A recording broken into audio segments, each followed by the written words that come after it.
Hi, welcome to the GCSE English Language tutoring sessions. My name is Beth. The tutoring sessions will be covering materials relevant to both AQA and Edexcel syllabuses, so hopefully the session should be suitable for students covering or studying both of those specifications. What I'm going to do for you today is just have a quick 15-minute taster session of the sort of material that will be covered in the sessions, so you can have a little bit of an idea of what the sessions will involve.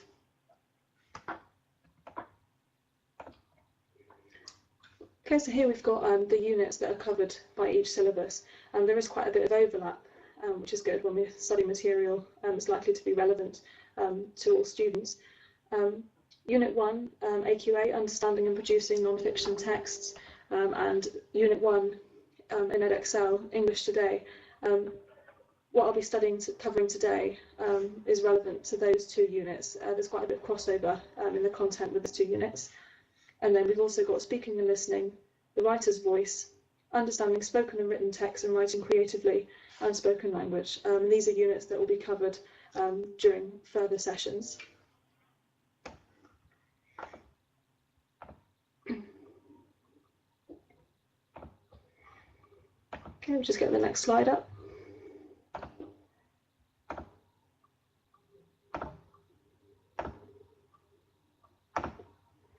Okay, so what I'd like us to think about today is non-fiction texts. So what I've got here is a list of some non-fiction texts that you'll find throughout your everyday life. There are many, many more. This is just a handful. So here we've got flyers. Now those are often used for promotional material to advertise events and things like that, to try and persuade people to come to a particular event. Leaflets is quite wide-ranging. They could be used for a number of purposes.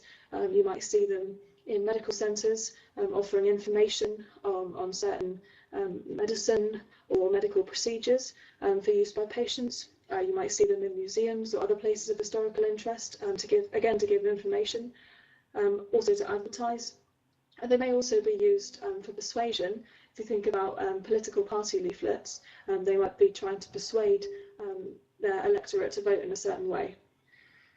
Instruction manuals, they usually have a very particular way of writing, particular style used by the writers of these manuals, as they're to inform the reader on how to do something. They'll often include headings, subheadings. They might have numbered paragraphs as they guide through the reader in a step-by-step manner, in a chronological way. Newspaper articles, that's quite a big one. I'm sure everyone's read a newspaper article. Again, they've got a very particular kind of style. Features that you might find in a newspaper article are things like headings, subheadings, might have pictures. They'll often include a topic sentence or introductory paragraph where they set out the main summary of the topic. They might go on to include some facts and figures. Some evidence to back up what the writer is saying, and usually they'll start with the most relevant information at the start and go on to the less relevant stuff and a wider context perhaps. Film reviews, reviews of any kind, they're comment-based pieces usually, so they'll include some entertaining features perhaps, definitely some opinion on the reader, so obviously that will reflect in the style in which they're written. Biographies, although typically a longer type of non-fiction text to the others that we've got listed here, they are a kind of non-fiction text. Biographies, autobiographies, they detail a story of the life of a person who did exist, so they are non-fiction texts, although they may be written as literary pieces. And I've also included on here tweets and blogs, which are much more recent types of non-fiction text, but of which you'll no doubt be very familiar. Blogs, now you'll see a wide range of styles when it comes to blogs, as anyone can set one up. Usually they will be informal, they may be entertaining typically, especially the ones that have a very wide readership. They're interest-based pieces, so they may include some information. Very, very wide range of subjects and writing styles. It's entirely dependent on the writer. Tweets as well, they've obviously altered the language landscape a little bit, really, in how they limit the writer to 140 characters. So writers of tweets, they have to be very, very concise in getting off their points, getting across their points. So they're quite interesting to have a look at and think about what's going on. Okay, we'll move on to the next slide.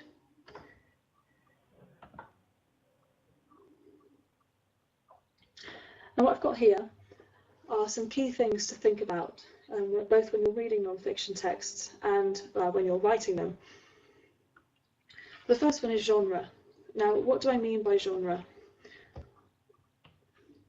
Let you have a little think. Now, what I've written here is the type of text. So a genre refers to a particular category of text. Now, I've listed a couple here: article, biography, essay. Now, each genre will have its own set of conventions. So that means the features that you would expect in that particular type of text. So as I said before, for articles, a newspaper article, it will have features almost invariably. It will have headings, subheadings, it will have pictures, it will have an introductory paragraph, it will go on throughout the other paragraphs to expand on what's mentioned at the start, and it may end up with a closing piece on how this topic relates to the wider context. Biography, conventions of a biography, usually you would start with the person's early life and follow their life chronologically until the present day or until their death. Essay, I'm sure everyone's familiar with writing essays. Again, they have a particular set of conventions as well. As you're trying to get across a point, in the introduction, you will set out your point, you will explain to the reader what your opinion is and what you'll be arguing and what they can expect throughout the rest of the essay, and perhaps even what you're going to conclude. And then you'll go on throughout the essay with various paragraphs, perhaps each with a different point, expanding on the paragraphs before, expanding your point, and then you'll end with a conclusion in which you sum up what you've written and you sort of finalise what you've concluded from your analysis. Now, audience. Audience, what do I mean by that? Well, that's fairly obvious. The audience is simply the target receiver of the text. So who is the text aimed at? Who did the writer have in mind when they were writing this text? Who are they trying to target? Purpose. What do I mean by purpose? Well, purpose is simply the aim of the text, the reason for the text conception. Why did the writer write this particular text? What were they trying to get the reader to think or feel or do? I've got a couple of examples here. The aim of the text might be to persuade, it might be to instruct or argue. Some others are to entertain, might be to inform, to review, to explain, to describe. There are many purposes a text can have. An important thing to note as well is that a text may have hybrid purposes. It might not just have one. It might have a mixture of 2 or even 3 or 4. A good example of this is a film review. So primarily it will be to review the film, comment on it, give an opinion, but also a secondary purpose would be to entertain. So it has to entertain the reader. Style. Now, what does this mean? Style refers to the manner in which the text is presented. So how is the text written? Is it written with a formal style, an informal style, perhaps a conversational one? And again, depending on how it's written, that will influence the reader's interpretation and how they perceive the text.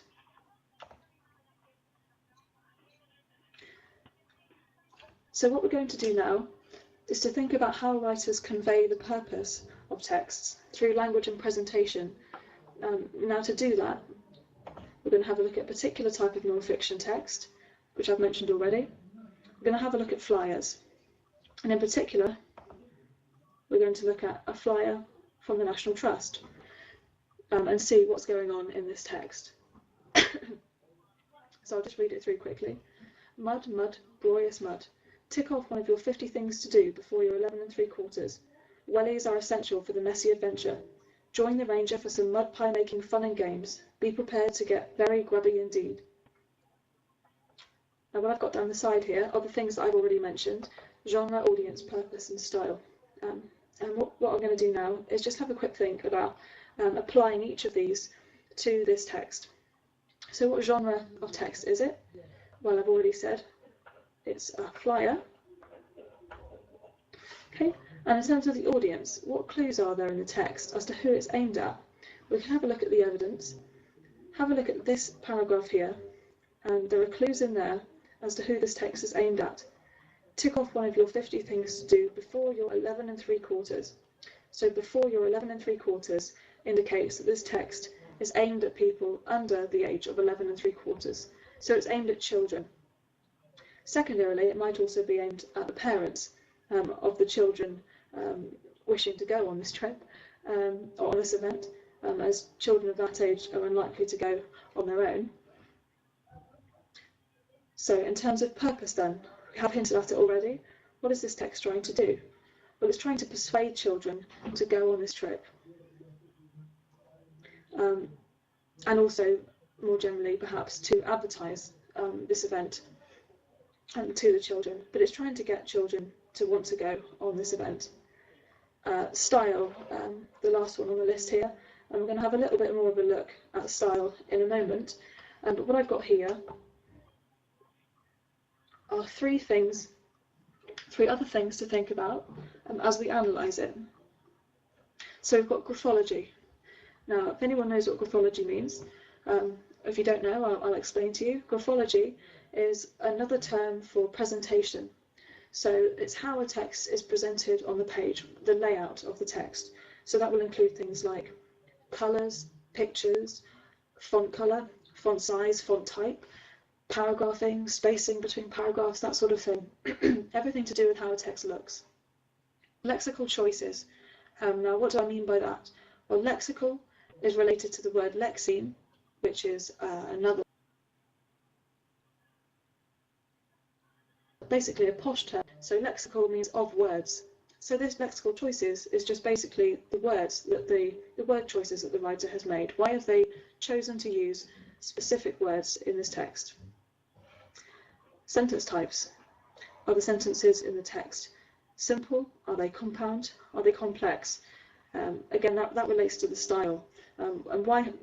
Always what you must bear in mind is why has the writer chosen to use these specific sentence types? What is it aiming? How is it getting across the purpose to the audience? Now, just quickly, we're going to have a little think about in more detail about the things that I've already hinted at. So what's going on here? The first thing I've got here is playful rhythm. So the title, Mud, Mud, Glorious Mud. What's going on here? Well, we've got the repetition of the word mud 3 times. Now, mud is a monosyllabic lexeme. Monosyllabic, 1 syllable, lexeme, word. So it's a word of 1 syllable. And as it's repeated, you've got that mud, mud, mud sound, what you might call a staccato or punchy rhythm, mud, mud, mud. And that's interspersed with the word glorious, which is very different to the word mud. Glorious, it's very pleasant sounding, it's multi-syllabled. So the overall effect, mud, mud, glorious mud, it's almost got a nursery rhyme type quality. It's got quite a playful rhythm, perhaps appealing to children in its playful sort of tone there. Again, thinking about how colour has been used in this text to appeal to its child audience. There's a bright, colourful background, which is very attention-grabbing, perhaps appealing to its target audience. Jaunty pictures and shadows. These pictures, again, they're quite playfully arranged almost on the page. They're not dead centre. They're at angles, and again, these jaunty shadows behind are offset as well. So it's sort of got this impression that they've been slapped onto the page, and it's not, it's not straight and formal. It's quite playful. Language. Now, we don't have time to go into loads of detail on the language, but one thing I will just pick out, the use of childlike language. So we've got wellies, messy, grubby. Now, these are all words that children would use. These could be taken from a child's vocabulary. Wellies, obviously a slang term for Wellington boots. Messy, grubby, these sounds with E on the end. They're very childlike. They're simple, they're simple words too. They're words that children would understand, words that they could relate to, words that they would use fairly often. Simple sentences. There's nothing too complex going on with the style here. It's very readable and it's easy to comprehend. We've not got any complex sentences, no subordinate clauses. Wellies are essential for the messy adventure. Full stop. Join the ranger for some mud pie making fun and games. Full stop. It's very simple, very easy to understand, and I think effective in targeting its audience. It's definitely written for a young audience. The last thing that I've got here, imperatives. Now, if you don't know what imperative means, there's a couple of things going on here. Join the ranger and be prepared. Imperatives are words or sentences that direct the reader to do something. So imperatives are verbs that direct the reader to do something. Join the ranger, be prepared. Now, what do you think the effect of this is? I think it's to give the reader, children, a sense of adventure. Join the ranger, be prepared. It's almost coming from an authoritative voice, but it's quite informal. It's got this exclamation mark, it's got this childlike language, but as it's got words related to adventure and exploring outdoors, such as adventure and ranger, mud pie, grubby, it's quite engaging, and it's trying to encourage the child or the children in the audience to want to go on this event and get involved with this fun outdoor game or outdoor event. Okay, so we've run out of time there, but I've gone through this 15 minutes with you to give you some idea of the kind of things that we'd be looking at. There's much more that can be said on this text particularly, but this is the sort of thing that would be covered in the language tutorial sessions. Thank you very much.